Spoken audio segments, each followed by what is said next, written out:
वालेकुम दोस्तों। तो यार क्या हाल है। आज की इस वीडियो में हम जानेंगे अकाउंट रिसीवेबल टर्नओवर जो कि एक लिक्विडिटी रेशियो है उसके हवाले से। ठीक है। सबसे पहले बात करते हैं कि ये क्या बताता क्या है। ठीक है, तो ये बताता है कि कंपनी कितनी टाइम्स, ठीक है, कितनी इनफ्रिक्वेंसी टाइम्स यानी कि इनफ्रिक्वेंसी कितनी फ्रिक्वेंटली अपने अकाउंट रिसीवेबल्स को कन्वर्ट कर लेती है कैश में। ठीक है, यानी कि उनके अकाउंट रिसीवेबल्स की लिक्विडिटी कितनी है, कितनी जल्दी या एक साल में कितने टाइम्स वो जो है वो कन्वर्ट कर पाती है। ठीक है, अपने अकाउंट रिसीवेबल्स को। ठीक है, तो अकाउंट रिसीवेबल्स टर्नओवर बेसिकली ये चीज़ बता रहे होते हैं। ठीक है, तो इसको कंप्यूट करने का तरीका ये होता है कि कंपनी जो है नेट सेल्स को डिवाइड कर देती है एवरेज ग्रोस रिसीवेबल्स से। ठीक है, सो एवरेज ग्रोस रिसीवेबल्स का मतलब कि आप यहाँ पे जो है ओपनिंग रिसीवेबल्स लेते हो, ओपनिंग रिसीवेबल्स बैलेंस लेते हो और उसको जो है माइनस कर देते हैं आप बैड डेट से, ओपनिंग के बैड डेट से। ठीक है, अलाउंस ऑफ बैड डेट से। ठीक है, और इसकी इस तरह ही आप जो एक एंडिंग का बैलेंस लेते हो। ठीक है, और एंडिंग के अलाउंस ऑफ बैड डेट से उसको सब्ट्रैक्ट कर देते हो। फिर ये इन दोनों के जो आंसर्स हैं उनको प्लस कर देते हो और फिर डिवाइड कर देते हैं हम 2 से। ठीक है, तो यह एवरेज आ जाता है हमारे पास, एवरेज ग्रोस रिसीवेबल्स। ठीक है, so it tells us the company's ability to collect cash from their customers. ठीक है, यानी कि कंपनी कितनी फ्रिक्वेंटली अपनी कस्टमर से कैश कलेक्ट कर सकती है। ठीक है, यानी कि जिनको भी इन्होंने अकाउंट रिसीवेबल्स पे सेल किया होता है उनसे कितनी फ्रिक्वेंटली वो कलेक्ट कर लेती हैं इन अ ईयर में। ठीक है, एक साल में। So it shows the liquidity of account receivables के, हमारे अकाउंट रिसीवेबल्स कितने लिक्विडेट हैं, यानी कि कितनी जल्दी वो कन्वर्ट हो जाते हैं दूसरे एसेट में या कैश में। ठीक है, so means how often company collect the cash from their customers, कितनी बार जो है कंपनी कलेक्ट कर पाती है। ठीक है, अपने कस्टमर्स से।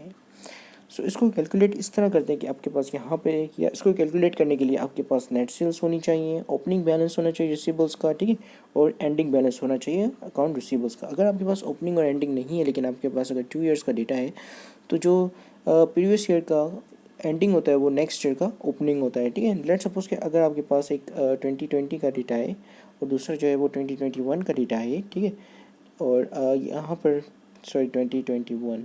ठीक है, और यहाँ पर आपके पास अकाउंट रिसीवेबल्स कुछ 1000 के लिखे हुए हैं। ठीक है, एंडिंग, और यहाँ पर एंडिंग जो है वो लेट सपोज 2000 के लिखे हुए हैं और आपको यहाँ पे बिगिनिंग बैलेंस नहीं है आपके पास अकाउंट रिसीवेबल्स का, तो आपका जो प्रीवियस ईयर का एंडिंग है वो नेक्स्ट ईयर का बिगिनिंग बैलेंस होता है। ठीक है, so this is how you will find the beginning and ending account receivables if you have the data of 2 years but not the not the opening balance of the current year. ठीक है, सो हमारे पास net sales हैं 4 लाख की, उसके अलावा opening account balance for account receivables से 60,000, फिर ending balance है अपने पास 30,000 का, और उसके बाद अपने पास है बैड डेट ओपनिंग, ओपनिंग का बैड डेट से अलाउंस ऑफ बैड डेट से 5,000 एंड देन एंडिंग के बैड डेट से 2,000। ठीक है, तो सबसे पहले हम जो है बैड डेट्स को माइनस करके ग्रोस रिसीवेबल्स निकाल लेते हैं। ठीक है, तो सबसे पहले हम क्या करेंगे कि अकाउंट रिसीवेबल जो ओपनिंग बैलेंस है 60,000 उसको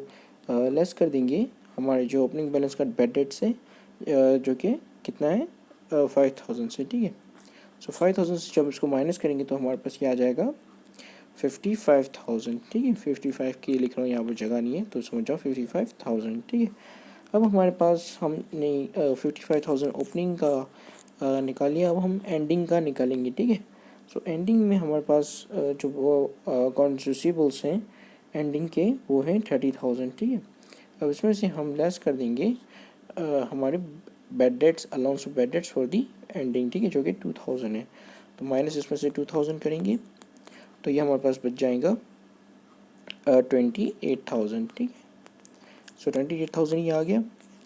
अब आपके पास ग्रोस रिसीवेबल्स आ गए, अब उनका एवरेज ले लेंगे। एवरेज लेने के लिए हम इन दोनों को एडअप कर देंगे। ठीक है, ओपनिंग और बिगिनिंग बैलेंस को, और फिर 2 से डिवाइड कर देंगे तो ये हमारे पास एवरेज आ जाएगा। ठीक है, तो अब हमारे पास जो एवरेज आया है वो कुछ 41,500 है। ठीक है, अब इस 41,500 को हम डिनोमिनेटर में रखेंगे और न्यूमरेटर में 4 लाख रखेंगे। ठीक है, चूँकि हमारी नेट सेल्स है। ठीक है, 4 लाख यहाँ आ जाएंगी और हमारे डिनोमिनेटर में हमारा 41,500 जो कि एवरेज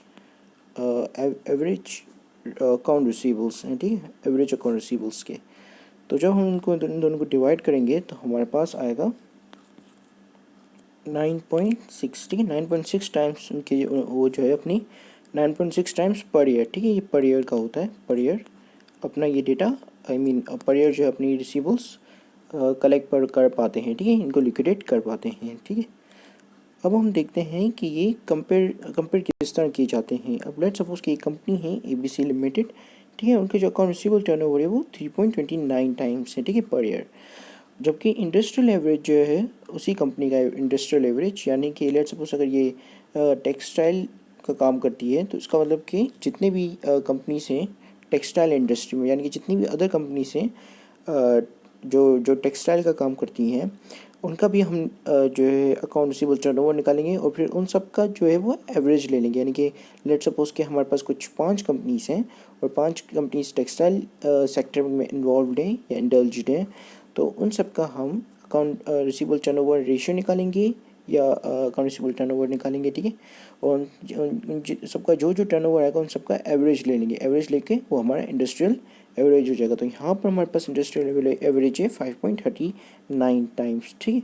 और यहाँ पर हमारे जो ये कंपनी का जो अकाउंट रिसीवेबल टर्नओवर है वो 3.29 टाइम्स, यानी कि इंडस्ट्रियल एवरेज के मुकाबले कम है, ठीक है। तो इसका मतलब कि ये कंपनी अंडर परफॉर्म कर रही है और अपने अकाउंट रिसीवेबल्स जो है वो मोस्ट फ्रिक्वेंटली कलेक्ट नहीं कर पा रही, तो which is a bad situation for a company, ठीक है।